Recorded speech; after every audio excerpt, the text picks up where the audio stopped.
እንደሚታወቁት ጦርነት ከጀመረ መደበኛ ጦርነት 3 እና 4 ዓመታት አስቆጥረናል። ስለዚህ በዚህ ጦርነት ውስጥ ሳንጠፋ ጠላቶቻችን እንደሚፈልጉት ሳንሆን እዚህ ያደረሰን አምላካችን የማርያም መድኃኒዓለም ኢየሱስ ክርስቶስ ወይም አላህ ክብር ለእሱ ይሁን። ምክንያቱም በጣም ብዙ ዋጋ ከፍሏል። ከዛ ውጪ ዛሬ በዚህ ደረጃ ደርሳችሁ ለባለፉት ወራት ስልጠና ወስዳችሁ ውጣ ውረዱን፣ ድካሙንም፣ ረሃቡንም፣ ጥሙንም ብርዱንም ችላችሁ በዛሬ የበቃችሁ ወላጅ ሰራዊት ለዚህ ስልጠና ዋጋ የከፈላችሁ አሰልጣኝ ወታደራዊ ተቋማት ላይ ያላችሁ ዛሬ ብዙ የተገኛችሁ ሁሉ ከዚህ በተጨማሪ አጠቃላይ በዚህ ስልጠና ላይ የተሳተፋችሁ ወታደራዊ ስልጠና ጨምሮ የፖለቲካዊ ስልጠና ሲሰጡ የነበረ ከአፋብን ደቡብ አማራ ቀጠና ሳምንት የእዝ አመራሮች ከዛም በታች የክፍለ ጦር አመራሮች ይህ ስልጠና እንዲሳካ አስተዋጽኦ ያደረጋችሁ አካላት በሙሉ ለዚህ ስልጠና ዋጋ የተከፈላችሁ እንኳን አደረሳችሁ። እናመሰግናለን። እንግዲህ የስልጠና በቀላሉ የሚመጣ ነገር አይደለም። እንደምታውቁት በጣም ብዙ ዋጋ ተከፍሎበታል። ዛሬ ላይ ቆመን በዚህ አሰልጥነን ስናስመርቅ ዝም ብሎ በአጭር ቀን የመጣ ነገር አይደለም። በጣም ብዙ ውጣ ውረድ አለበት።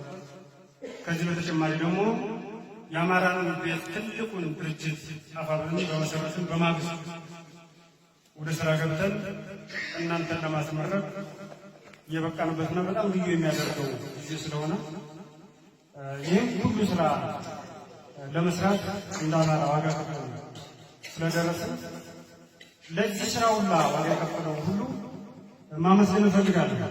ከዚህ በተጨማሪ እውነት ለመናገር በዚህ ስልጠና ላይ ወታደራዊ ስልጠና ብቻ አይደለም። መጀመሪያ ላይ ባለፈው ብዙ ስራዎችን ሰርተናል። ይህ ሰራዊት የሚጠበቅበት በጣም ብዙ ነገር አለ። የአማራ ሕዝብ አደራ ያዘ። የአማራ ሕዝብ ደግሞ እንደምታውቁት በተለይ ለባለፉት 20-30 ዓመት እና ከዛ በላይ ዋጋ ሲከፍል የነበረ ነው። ይህ ደግሞ ምናልባትም ትናንት ያሳለፍነውን ጊዜ አሁንም እንዳለ ደግሞ ከዚህ የበለጠ ደግሞ ተጠፋላችሁ ተብሎ የተፈረደብን ህዝቦች ነው። በዚህ ዋጋ የከፈልነው ያክል ነገሩ ደግሞ ከዚህ የተሻለ ስራ ሰርተን መንግስት ነኝ በሚል የአማራ ህዝብ ከዚህ ላይ ማጥፋት አለብኝ ብሎ ስርዓታዊ የሆነ ዝግጅት አድርጎ እኛን እያጠፋን እስከዛሬ የመጣንበትን ባህል፣ ወግ፣ እሴት፣ ቋንቋ ከአሁን በኋላ እዚህ ላይ ማየት አልፈልግም የሚል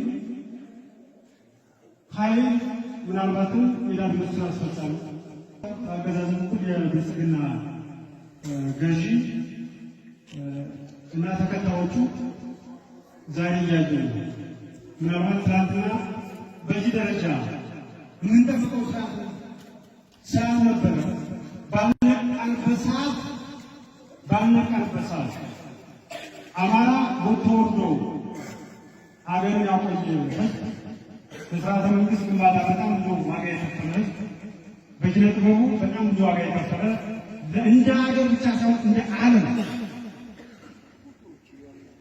ሀገርን ከጠላት ሀገርን ከቅኝ ግዛት ተከላክሎ ያቆየ ህዝብ እንደምታውቁት ዛሬ ላይ ታውጆብን መዋቅራዊ ስራ እየተሰራ ከውጭም ከውስጥም ጠላታችን በዝቶ እንጠባቀበት የብልጽግናው አገዛዝ ከአሁን በኋላ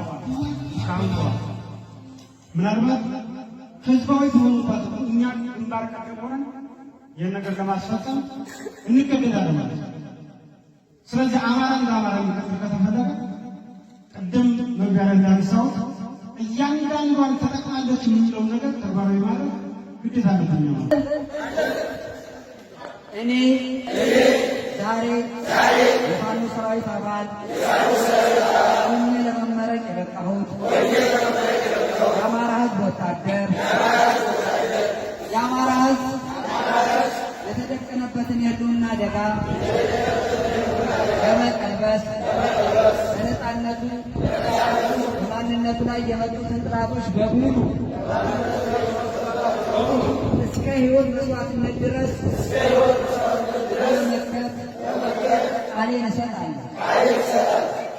ከጥንት የአባቶቼ የወረስኩት የጀግንነት የነፃነት የአደራ በመቀበል የአማራ ሕዝብ ክብር ደህንነት ለመጠበቅ እንዲሁም ለፍትህና ለእውነት ዘብ ለመቆም ቃሌን እሰጣለሁ።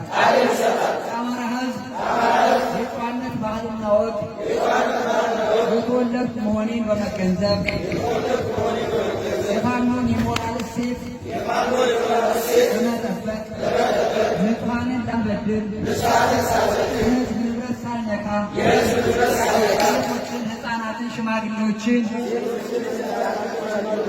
ክብር ሳላስደፍር በተገቢው ስነ ምግባር የአማራን ሕዝብ የጣለብኝን ኃላፊነት ለመወጣት ቃሌን እሰጣለሁ። የአማራ ሕዝብ ታሪካዊ አንድነትና አብሮነት እንደ ዓይን ብሌን ለመጠበቅ በሴራና በክደት ሳልበርዝ የሕዝቡና ትግሉን ዓላማ ለመጠበቅ በጽናት ለመቆም ቃሌን እሰጣለሁ። የፋኖ ሰራዊት ስነ ምግባር እና የአመራሮችን ትዕዛዝ ያለምንም ማንገራገር በብቃት ለመፈጸም ቃሌን እሰጣለሁ። ይህንን የገባሁትን ቅዱስ ቃል ባጣ የወጣሁበትን የህልውና ዓላማ ብክት የሕዝብ አደራ ብበላ የአማራ ሕዝብ ይቅር አይበለኝ። የአማራ ሕዝብ እምነትና ምርቃት ይገኝ። የታሪክ ተወቃሽና የትውልድ መሳለቂያ ልሁን። በዚህ ትግል የተሰዉ ወንድሞችና እህቶቼ አጥንት እሾህ ሆኖ ይውጋል። ደማቸው የህሊና ዕረፍት ይንሳል። ይህ ለአማራ ሕዝብ ነገር ከሰማዕታቱ ይሁን። ሁላችን በተባበረ ክንዳችን አመሰግናለሁ።